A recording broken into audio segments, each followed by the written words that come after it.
Hello बच्चों, welcome to on this platform the HOD of biology. तो बच्चों, हम अपने पार्ट 10 कंप्लीट कर चुके हैं। आज हम अपना स्टार्ट करेंगे पार्ट 11, जिसमें बच्चों मैं आपको बताऊंगा the chemical properties of alkane. So मिलते हैं इंट्रो के बाद।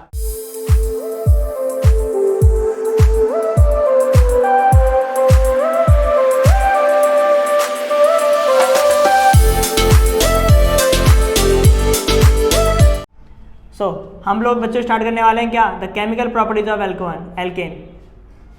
हम लोग एल्केन की कुछ क्या पढ़ने वाले हैं बच्चों, केमिकल प्रॉपर्टीज। क्या पढ़ने वाले हैं, केमिकल प्रॉपर्टीज। एक ऐसी प्रॉपर्टीज जो कि मोस्ट ऑफ देम आपसे पूछी जाती हैं, ठीक है। मोस्ट ऑफ देम क्या होती है बच्चों, आपसे पूछी जाती हैं, ठीक है। तो केमिकल प्रॉपर्टी पढ़ने से पहले मैं हल्का सा आपको एल्केन का रिकॉल करा दूं। देखो, एल्केन की अगर हम लोग बात करें तो मैंने आपको बताया था कि एल्केन में आपका एजिटिव जो सफिक्स है, क्या आपका सफिक्स। देखो, फंक्शनल ग्रुप की अगर आप बात करोगे, किसकी बात करोगे, फंक्शनल ग्रुप की, तो बच्चों यहाँ पर क्या होता है आपका सिंगल बॉन्ड। कैसा बॉन्ड यूज होता है आपका, सिंगल बॉन्ड, ठीक है। प्लस सफिक्स की अगर आप बात करोगे, सफिक्स, तो बच्चों आपको पता है कि सफिक्स क्या होता है, ANE। क्या होता है बच्चों, ANE, ठीक है। अच्छा, सफिक्स हो गया आपका, क्लियर इतना। उसके बाद अगर आप कुछ मेंबर्स बना के दिखा देता मैं आपको। मेंबर्स अगर हम देखें तो देखो, सुनो, मेंबर्स की अगर हम लोग देखेंगे तो मेरी बात सुनना ध्यान से। आपका मीथेन बन सकता है CH4, इथेन C2H6, प्रोपेन बन जाएगा C3H8, ठीक है, ETC। आप ऐसे क्या बना सकते हैं, मेंबर्स, ठीक है। आज हम जो स्टार्ट करने वाले हैं क्या, केमिकल प्रॉपर्टीज ऑफ एल्कोन, ठीक है। तो बच्चों सबसे पहले जो केमिकल प्रॉपर्टी मैं आपको पढ़ाने वाला हूँ वो मैं पढ़ाने वाला हूँ क्या, पायरोलाइसिस ऑफ एल्केन। क्या पढ़ाने वाले हैं, pyrolysis, PYROLYSIS, pyrolysis of alkene, ठीक है बच्चों। तो देखो ध्यान से, हम लोग क्या करने वाले हैं, पायरोलाइसिस ऑफ एल्केन। तो बच्चों हम स्टार्ट करने वाले हैं पायरोलाइसिस ऑफ एल्केन। पायरोलाइसिस होता क्या है यार, ये क्या होता है, हाँ, पायरोलाइसिस ऑफ एल्केन क्या होता है, द ब्रेकडाउन ऑफ, क्या होता है, ब्रेकडाउन ऑफ किसका, द ब्रेकडाउन ऑफ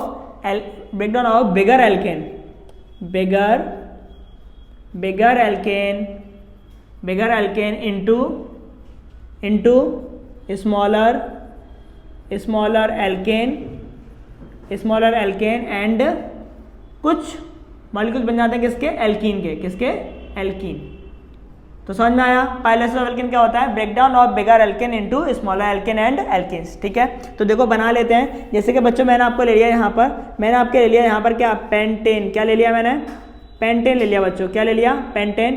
तो पेंटेन को जब आप 1500 डिग्री सेल्सियस पे हीट करते हो तो आपका जो पेंटेन है वो आपका एक तो प्रोपेन बनाएगा। क्या बनाएगा, किसका मेंबर, प्रोपेन का मेंबर फॉर्म करेगा। प्लस आपका एक 2 कार्बन का मॉलिक्यूल एक और बन जाएगा आपका, क्या, एक आपका बन जाएगा क्या बच्चों, इथीन। क्या बन जाएगा आपका, इथीन, ठीक है। बना के देख लेते हैं। तो देखो, पेंटेन अगर आप बनाओगे तो पेंट का मतलब बच्चों कार्बन कितने हैं, 5, 1 2 3 4 5, ठीक है। एन आ रहा है तो सिंगल बॉन्ड लगा लोगे, ठीक है। हाइड्रोजन कितने आएंगे, 3, यहाँ पर कितने आएंगे बच्चों, 2, यहाँ पर 2, यहाँ पर 2, यहाँ पर 3। बच्चों मैं ये पहले भी सिखा चुका हूँ, बता चुका हूँ कि किस तरीके से आपके फॉर्मूले बनते हैं ना। अगर आपको फॉर्मूले क्लियर करना है तो आप अगर लास्ट लेक्चर में आके आसानी से देख सकते हो, ठीक है। अच्छा सुनो ध्यान से। तो देखो ये बन गया आपका, आप इसको इतने डिग्री सेल्सियस पर अगर आप इसको गर्म करते हो, ठीक है, ये आप बनाते हो तो आपके पास एक कंपाउंड किसका बनेगा बच्चों, प्रोपेन का। किसका कंपाउंड बनेगा, प्रोपेन का बनेगा, ठीक है। तो एक प्रोपेन बना दो आप पहले। तो प्रोपेन का मतलब कार्बन कितने लेने बच्चों, 3, 1 2 3, ठीक है, सिंगल बॉन्ड। और आपने CH3H2, बच्चों यहाँ क्या आएगा, CH3, ठीक है। प्लस एक क्या बन जाएगा बच्चों आपके पास, इथीन। क्या बन जाएगा, इथीन। तो इथीन तो आपका डबल बॉन्ड वाला बनेगा, ठीक है, CH2 double bond CH2।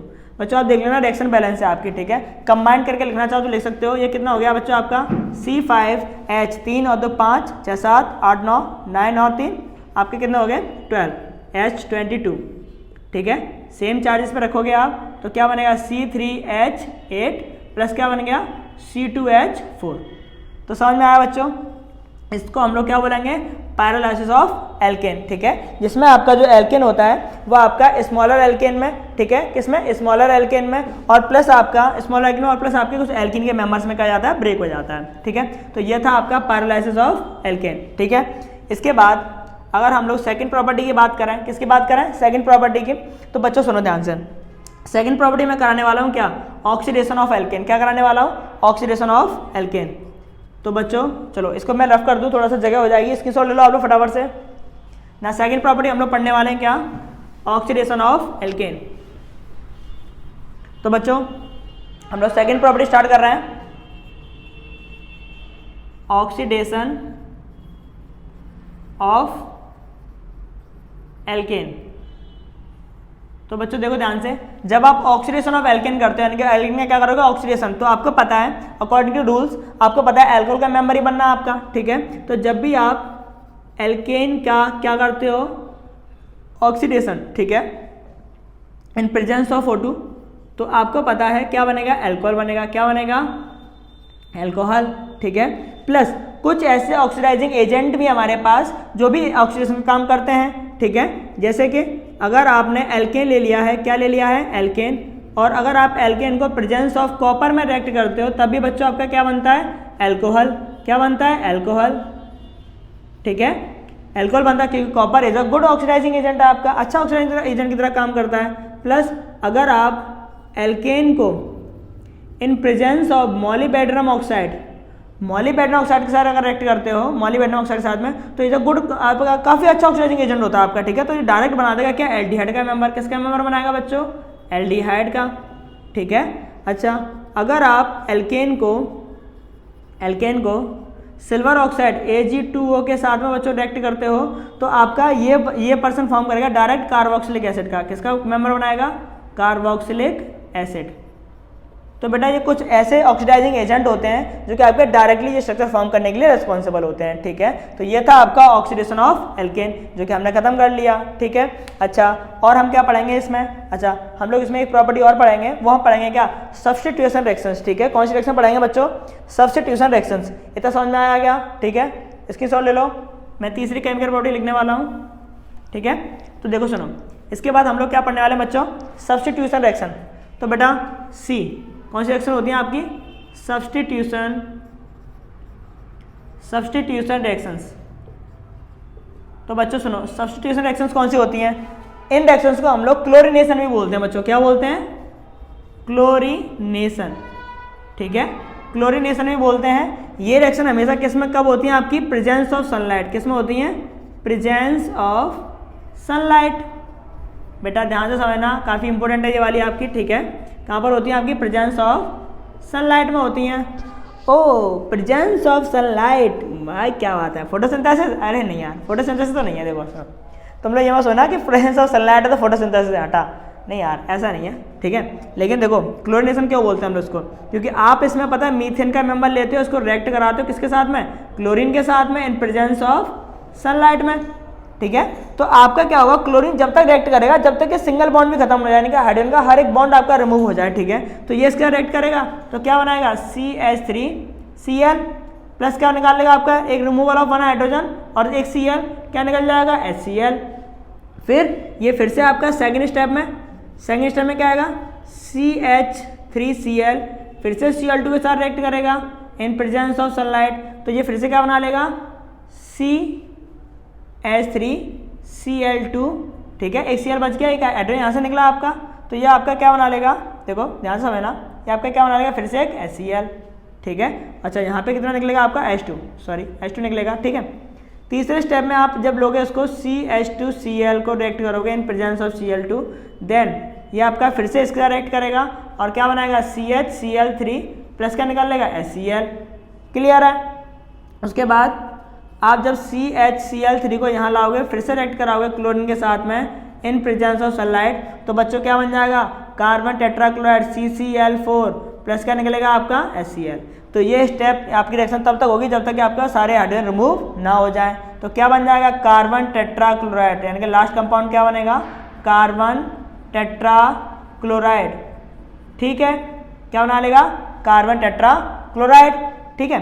Plus एक बात का ध्यान रखना, ये जो तीसरे स्टेप में जो कंपाउंड बना है आपके पास, इसको हम लोग कॉमन नेम में क्या बोलते हैं बच्चों? क्लोरोफॉर्म। क्या बोलते हैं? क्लोरोफॉर्म। ये क्लोरोफॉर्म है आपका, उसका फॉर्मूला होता है, ठीक है। क्लोरोफॉर्म एज अ सब्सटेंस होते हैं आपके, जो कि सैनिटेशन के लिए या फिर एनेस्थेटिक होते हैं आपके, जिनके लिए यूज़ किए जाते हैं, ठीक है। तो ये आपका हो गया तीसरी केमिकल प्रॉपर्टी। इसको हम लोग बच्चों क्या बोलेंगे? सब्स्टिट्यूशन रिएक्शन या फिर क्या बोलेंगे? क्लोरिनेशन, जो कि कहाँ होती है? प्रेजेंस ऑफ सनलाइट में होती है ना। अच्छा, इसकी लास्ट प्रॉपर्टी बची है, वो और पढ़ लेते हैं हम लोग फटाफट से। इसकी सॉल्व ले लो, चलो चलो चलो चलो मेरे चलो बोलो जल्दी लो। ले लिया, ठीक। अच्छा, तो हम चलते हैं। हमने तो चैप्टर कर लिया पूरा, ठीक है। कहीं हद तक होने वाला चैप्टर अपना, ठीक है। तो लास्ट प्रॉपर्टी है आपकी कौन सी? Addition reaction. कौन सी रिएक्शन है आपकी बच्चों? Addition reactions. ओहो, एडिशन रिएक्शन कराएंगे हम लोग, लेकिन किसकी? एल्केन की नहीं, एल्कीन की, क्योंकि वही जगह होती है आपकी इसके लिए, ठीक है। तो मैंने बच्चों यहाँ पे क्या ले लिया आपका? मैंने यहाँ पे ले लिया है एल्कीन। एल्कीन का मेंबर ले लूँगा मैं एक, ठीक है। जैसे मैंने यहाँ पे ले लिया क्या? इथीन। क्या ले लिया? इथीन ले लिया मैंने यहाँ पे, ठीक है। CH2। इसको मैंने ब्रोमियम के साथ, ब्रोमो के साथ रिएक्ट कराया Br2 के साथ में, ठीक है। तो देखो, एक Br यहाँ अटैच होगा, एक Br यहाँ अटैच होगा, एक यहाँ और एक यहाँ, और ये आपका कंपाउंड बन जाएगा CH2 Br single bond CH2 Br। तो बच्चों इसको क्या बोलेंगे हम लोग? एडिशन रिएक्शंस, ठीक है। तो इस तरीके से हमने ओवरऑल केमिकल प्रॉपर्टी पढ़ ली है एल्केन की, ठीक है। हमने एल्केन की पूरी प्रॉपर्टीज पढ़ ली, हमने मोस्ट ऑफ देम आपकी चीज़ें खत्म कर ली हैं, ठीक है। अब हमारे पास जो मेन पार्ट बचा है इसका, वो है आपका क्या? IUPAC, ठीक है। तो बच्चों IUPAC के मैं बारे में हल्का सा आपको बता दे रहा हूँ। देखो, IUPAC वर्ड है आपका international union of pure and applied chemistry, जो कि 1947 में आपकी दी गई थी, लेकिन रिवाइज ऑर्गेनाइज हुई थी 1947 में, बट रिवाइज हुआ था 1997 के अराउंड में, समथिंग अराउंड, ठीक है। तो देने के पीछे का क्या रीज़न था, क्या क्या चीज़ें थी, वो सब हम अपने नेक्स्ट पार्ट में पढ़ाएंगे, ठीक है। पार्ट नंबर नेक्स्ट में। आप लोग अपना सपोर्ट बनाए रखो और वीडियोस को देखते रहो, ठीक है। और हाँ, सर्कुलेट करो उन बच्चों के पास में जो कि बच्चे 10th में हैं, ठीक है। और जो है मोस्ट ऑफ देम अच्छे बच्चे अपना क्या करते हैं? चैप्टर देखना चाहते हैं, ठीक है। So thank you so much.